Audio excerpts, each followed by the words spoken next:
एक मशहूर कंपनी में मैनेजर की पोस्ट के लिए इंटरव्यू हो रहे थे और इनको एक नहायत तजर्बाकार और माहिर मैनेजर की ज़रूरत थी। मगर हैरत की बात यह थी कि कोई भी इस पोस्ट के लिए सिलेक्ट नहीं हो पा रहा था। आला तालीम याफ्ता लोग ऑफिस के बाहर कतार बनाए खड़े थे, मगर वापसी पर मायूस होकर घर लौट रहे थे। रिजेक्ट होने की एक और वजह यह भी थी कि इंटरव्यू लेने वाले पैनल में कंपनी का मालिक भी था, जो उम्मीदवार से एक ऐसा सवाल पूछ रहा था जिसका जवाब इसे मुकम्मल तौर पर मुतमईन नहीं करता था। नाकाम होने वाले उम्मीदवार इसे दिल ही दिल में गालियां देकर रवाना हो रहे थे। कंपनी के मालिक का सवाल ये था कि अच्छे मैनेजर की क्या खूबी होती है। कोई जवाब में कहता अच्छे मैनेजर को वक्त का पाबंद होना चाहिए, तो कोई उम्मीदवार कहता कि मैनेजर को प्रोफेशनल होना चाहिए, कोई कहता मैनेजर को कंपनी का वफादार होना चाहिए, तो कोई कहता मैनेजर का ईमानदार होना ज़रूरी है। मगर इन तमाम जवाबात पर पैनल खामोश हो जाता और यही कहता आप जा सकते हैं, आपसे मिलकर खुशी हुई। सुबह 9 बजे से इंटरव्यू जारी था और तकरीबन 4 बजे एक उम्मीदवार ऑफिस में दाखिल हुआ और बाकी सब उम्मीदवार इसे देखकर मुस्कुराने लगे क्योंकि इसने सर पर पगड़ी पहन रखी थी। जब वो कमरे में दाखिल हुआ तो पैनल ने इसको हकारत की नज़र से देखा। ये यहाँ क्या लेने आया है? पैनल के बाकी मेंबरान ने इससे सवाल पूछे तो इसने तसल्ली बख्श जवाब दिए और आखिर में कंपनी के मालिक ने पूछा एक अच्छे मैनेजर की क्या खूबी है? उम्मीदवार ने जवाब दिया सर, एक अच्छा मैनेजर कंपनी को इसके मालिक से भी ज़्यादा जानता है, क्योंकि मालिक तो बराए नाम ही होता है। इसका जवाब सुनकर कंपनी के मालिक को गुस्सा आ गया। इसने उम्मीदवार को शटअप और माइंड योर लैंग्वेज जैसे अलकाब से नवाजा।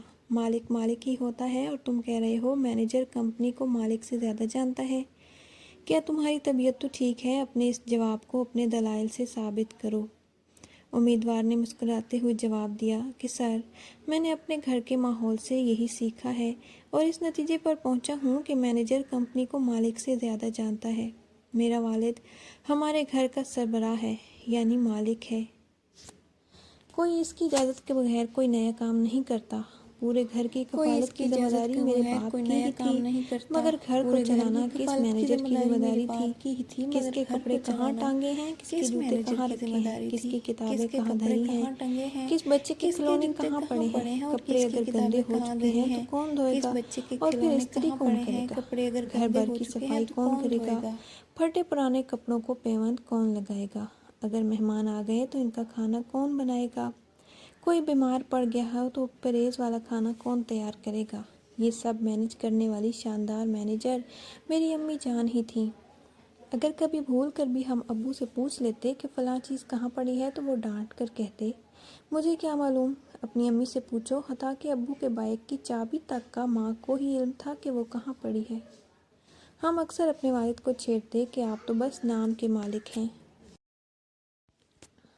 घर का सारा निज़ाम तो अम्मी चला रही हैं बस। यस सर, इसलिए मेरे नज़दीक एक मैनेजर की सबसे बड़ी खूबी यही है कि वो कंपनी से मालिक से ज़्यादा कंपनी को जानता है और वाकिफ़ होता है। कंपनी के मालिक ने नौजवान का जवाब सुना और काबिल तहसीन निगाहों से इसकी तरफ देखा। सब पैनल ने खड़े होकर नौजवान के लिए तालियां बजाईं और इसको मैनेजर की पोस्ट के लिए मुंतखब होने पर मुबारकबाद पेश की। अपनी माँ की अहमियत को समझें। माँ ही वो वाहिद मैनेजर है जो बग़ैर तनख्वाह और बग़ैर किसी मुआवजे के 24 में से 20 घंटे काम करती है और घर को संभालती है।